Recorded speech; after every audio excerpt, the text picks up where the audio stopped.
right, now that the issue of giving money to U.S. allies is over with, Congress can return to the task of dishing out cash to federal agencies, as lawmakers are finally able to start work on appropriations for the 2025 fiscal year. However, there are still some rumblings from within the Republican Party that Speaker Mike Johnson may have to worry about down the line. To get an update from Capitol Hill, we welcome Maeve Sheehey, Congressional Reporter with Bloomberg Government. Maeve, thank you so much for taking the time. Thanks for having me. Of course. So those appropriations are finally going to start happening after all the squabbling has finished up and they can finally get back to business. Is that the case? Well, they'll definitely be able to start working on them. It's kind of interesting that we're talking about 2025 appropriations bills starting right now because it's midway through 2024 and we just finished the 2024 funding bills. So it's an interesting place for Congress to be in. And you'll remember that last time Congress tried to get all 12 appropriations bills done, didn't go great. They ended up in too many buses. And there were a lot of fights within the GOP about things like a mifepristone rider, for example, and other kind of social issues that got tacked on. So there's really no reason to believe that won't also happen for 2025 appropriations bills. And given that they run out at the end of September, we're probably looking at another continuing resolution at some point. Yeah, and with these, some lawmakers being up for election and they want to really highlight those social issues, are there any sort of ones that, may be right out in front? Are we going to see another holdup of defense promotions, things of that nature? There could be, for sure. I mean, now that the Ukraine funding has passed, that kind of foreign aid caused a lot of issues within the conference, but now that issue has gone away. So Republicans will need to work on other issues that they want to kind of campaign on. There are some so-called culture wars that could be tacked on, like with LGBTQ rights, with abortion. That's a big one. But what you'll see, which is really interesting, is that even while more conservative House lawmakers are trying to get these front and center in appropriations bills, the more moderate Republicans don't really want that to be part of this because a lot of them are in competitive districts. So if they want to win to Democrats and win over some independent voters, they probably don't want abortion to be front and center. Yeah, and those moderate Republicans may have to look to the other side of the aisle again for some help. Is that going to be the case in making sure that business continues as usual for government agencies? It certainly could be. To get some sort of continuing resolution done, that probably can't be done with just Republican votes because you do have this kind of right flank of the Republican Party in the House that is just very conservative and very against continuing resolutions, or CRs as they're called around here. They don't want any stopgap funding. And so we could be headed for a government shutdown if there can't be some sort of bipartisan compromise to keep the government open. Don't say government shutdown. I don't need those hours that much, and I'm sure you don't either. No, I mean, we got kind of close to them a few times in the past year, so in September, we might be looking at that again. We're speaking with Maeve Sheehey. She is the House reporter for Bloomberg Government. And another program that Congress is going to have to deal with, the Affordable Connectivity Program. You may or may not have heard of it, and it kind of spans all parts of the country as it is internet subsidies for low-income households, whether in the city or especially out in rural areas. What can you tell me about what is happening there? Yeah, so the FCC had requested about $6 billion for Congress to appropriate so that they could keep this program running. It helps a lot of people. It reaches about 23 million households across the country. And in some states, like in Louisiana, 1 in 3 households are directly benefited from it. Basically gives them a discount on their internet. And it's really popular among providers. If you look at lobbying reports, you'll see that Verizon, Comcast, AT&T, they all spent money to lobby on this issue in the past quarter because it benefits them when people can get high-speed internet, basically. But the funds will run out this week at the end of the month. So at the end of April is what the FCC has said. And so unless Congress can act really quickly, which, as we've seen, does not necessarily happen in this Congress, there will be a lapse. So a lot of households will be looking at higher internet bills.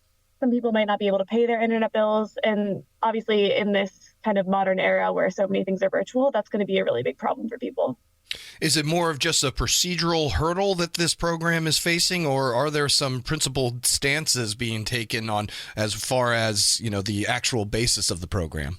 So if you look at a bill that would extend the program, the majority of Congress is signed on. So a lot of Republicans are in favor of this, especially Republicans in competitive districts who, maybe some of their voters actually benefit from this. But then on the right, the far right of the GOP, you see some people people saying that they want the program to sunset because they see it as kind of corporate welfare. They see it benefiting like Verizon and AT&T and Comcast. And their argument is that if the program is allowed to end, then these companies won't be getting kind of kickbacks and they'll end up passing along lower costs for internet to the consumer. There's a big divide within the House GOP about that, which is pretty interesting to watch. And Mike Johnson will need to navigate that, because if he does decide to put a bill on the floor that would extend the program, he's going to have some people from the right of his party who are not too happy with him. Other than, the FCC reporting on what's going to happen, has the agency said anything about the potential impact if this does not come to fruition? The agency has been trying really hard to get Congress to extend this. It's something that they've said is really important to closing the digital divide. I mean, we saw after COVID that a lot of people do not have high-speed internet or don't have internet access at all. And so the FCC has kind of billed this as a really important part of the Biden administration's efforts to get people online so that they can go to work or go to school or go to telehealth appointments or something like that. Gotcha. All right. And you had talked about it a little bit there in your previous answer as far as Speaker Mike Johnson having to navigate these tricky waters within his own party. He got past the argument whether or not Israel and Ukraine should receive the funding from the U.S. government, but he may have not come out of that unscathed. What could he be seeing down the line as far as more agitation from within his own party? Yeah, so there are 3 members currently who are advocating for an ouster. They want to force a motion to vacate, which you'll remember is what Matt Gaetz did to Kevin McCarthy. He's no longer Speaker, so we've seen how that goes. But there are 3 members of the party who are publicly calling for Mike Johnson to be ousted.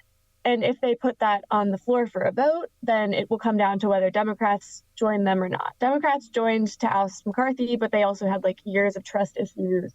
Whereas with Johnson, he's more of a blank slate. And some Democrats have said that they'd be willing to save him, if they can move forward as sort of a bipartisan governing coalition, as Minority Leader Jeffries likes to say.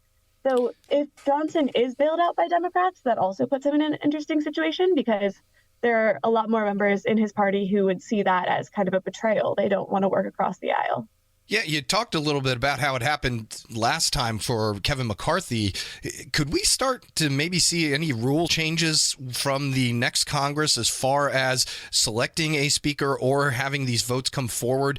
Could we see that you may be required to have more support before even bringing this to the House floor, just because of how this is kind of holding things up now of Congress actually getting anything done?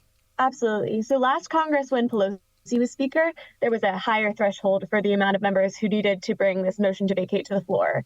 And then when Kevin McCarthy was trying to win the Speaker vote way back last year, he needed to make some tough deals with hardline conservatives in his party so that they would vote for him.